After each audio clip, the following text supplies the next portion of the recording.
Hi, in this video I'm going to just do a few more proofs for you. I know it's one thing to see the proof just written all out, all nice and pretty, and another one to actually watch me go through it and think and see what I'm thinking, my thoughts as I go through it. Okay, so the first one I'm going to prove is if for all n element of the integers, n squared plus n plus 4 is even. Proof.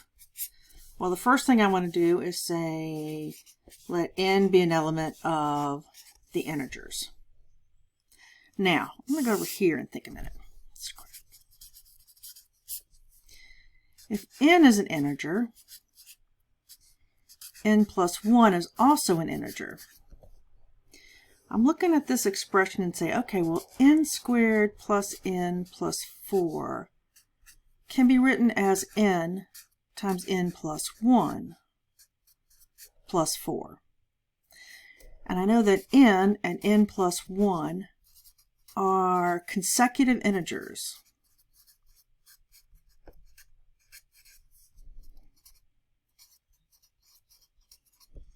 And that means one of them must be either. Sorry, one of them must be either. This doesn't make sense. One of them must be even.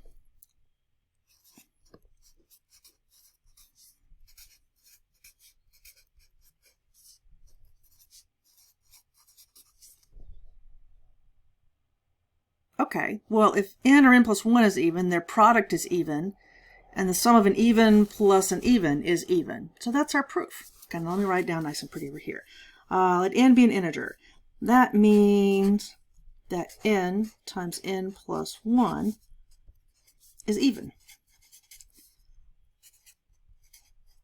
since either n or n plus 1 must be even.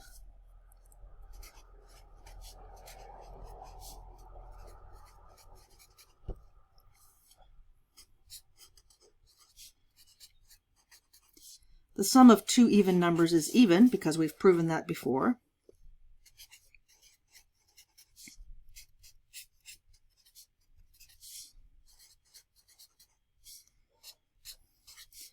So n times n plus 1 plus 4 is even, which means n squared plus n plus 4 is even. And for me, that's the end of my proof.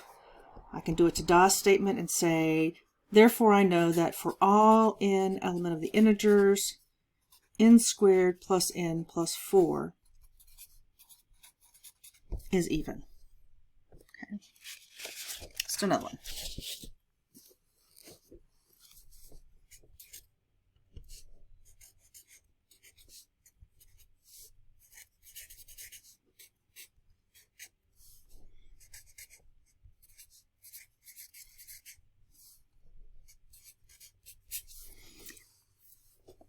Okay, I don't really want to start with m squared is odd, because then I would have m squared is equal to 2k plus 1, and then I'd be trying to take the square root, and that's not a road to go down. You'll end up in a corner. But what I can do is look at the contrapositive.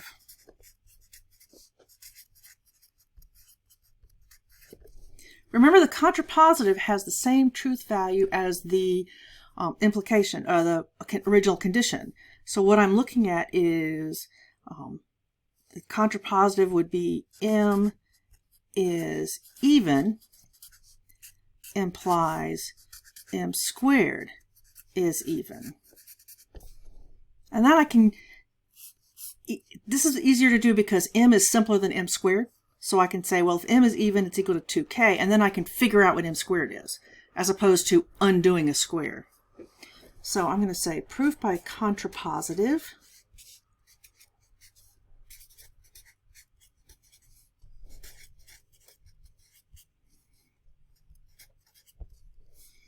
I will assume m is even. That means m is equal to 2k for some k in the integers.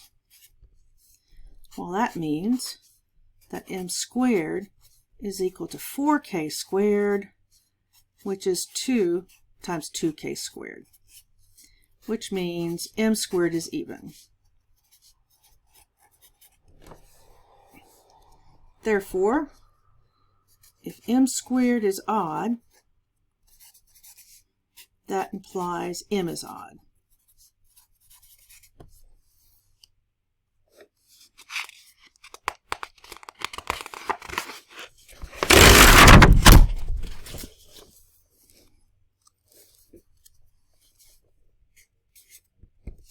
Proof.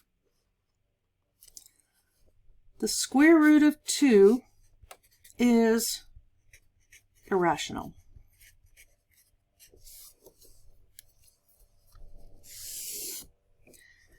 If you're trying to prove something is irrational, or you're trying to prove something is not something else, okay, the definition of irrational is that it's not rational. The definition of infinite will be, well, it is, that it's not finite. Typically, if you want to prove something is irrational or something that's defined in terms of what it's not, then you assume it's what it's not. How does that make sense? In other words, assume proof. Okay, so this is going to be by contradiction.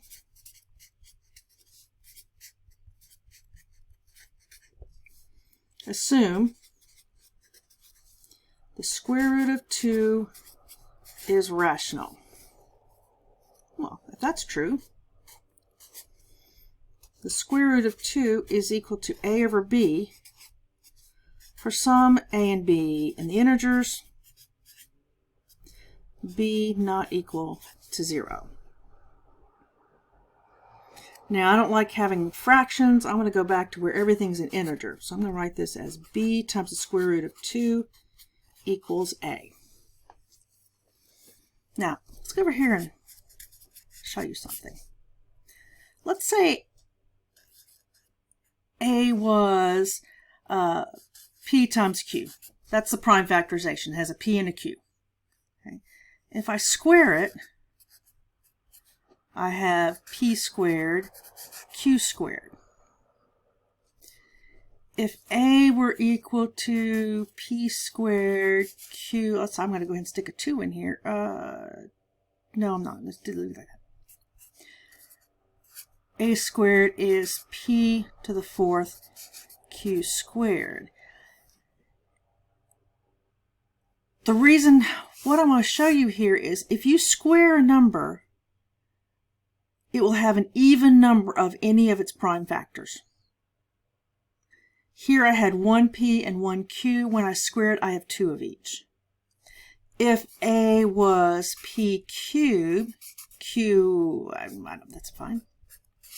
So if I've got an odd number of p and odd number of q, when I square it, p cubed squared is p to the 6th q squared. So the point here is when you square an integer, in the number of any specific prime in its factorization must be an even number of primes.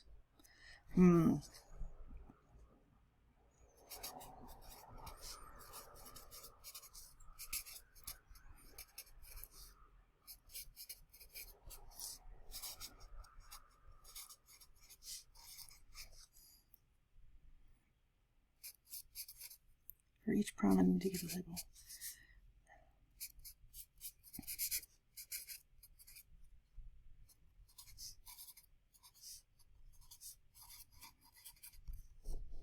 Okay, so let's do this over here.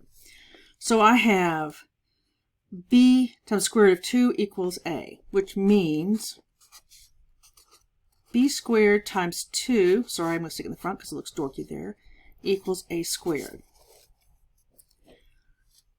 So let's look at this. A squared has an even number of 2's in its prime factorization.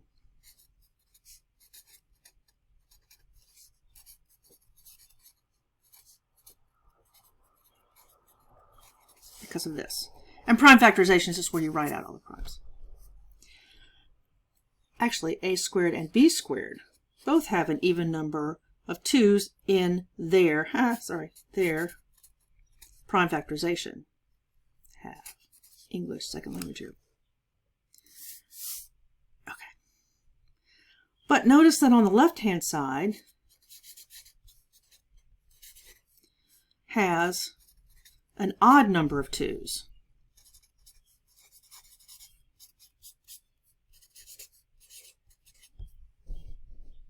Because we've got this extra 2 here, which means the left side can't equal the right side because the right side has an even number of 2's.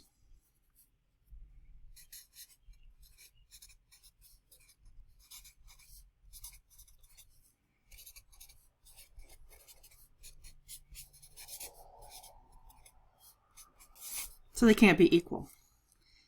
Therefore, the square root of 2 is irrational. You can do the same proof with any square root of a prime. Okay.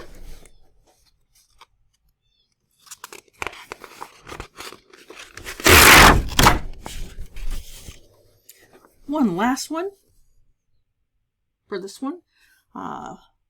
For all n element of the integers, if 3n plus 1 is odd, that means that 4 divides, let's just spell it out, 2n plus 8. What the heck? Okay, so this is kind of weird. This is one of those, where are these things? This is just an exercise in a book. So let's doodle over here. Let's see, scrap. Let's see, if 3n plus 1 is odd, that means it's 2k plus 1 for some k. That means 3n is equal to 2k. Well, that means I can divide by 3 and still get an integer. 3 must divide 2k.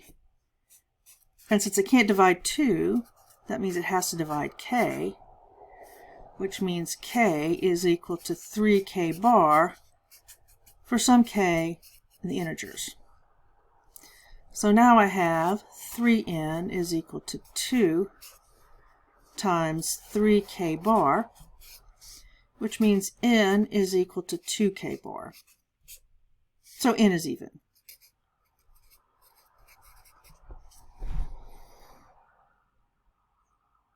I think I may just plug this back in here and see what I get. Is there an easier way of saying this? Probably not. Okay, so let me just copy this, my scrap down. Proof. Let n be an element of the integers such that 3n plus 1 is odd.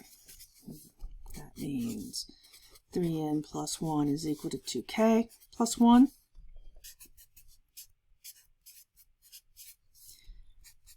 So 3n is equal to 2k. I am going to take a little shortcut here and say, well, that means n is equal to 2. Maybe I shouldn't take a shortcut there. 3 divides 2k, which means 3 divides k. So k is equal to 3k bar for some k bar in the integers. Yes, I am just basically copying this over. So 3n is equal to 2 times 3k bar. N is equal to 2k bar. Now, what am I doing again? Oh, I need to do something with this. So let's go back to where I find out what I'm supposed to be doing. So 2n plus 8 is equal to 2 times 2k bar plus 8, which is 4k bar plus 8, which is 4 times k bar plus 2. So 4 divides 2n plus 8. And therefore, if I had room, I would write all this again, but here. Ta-da.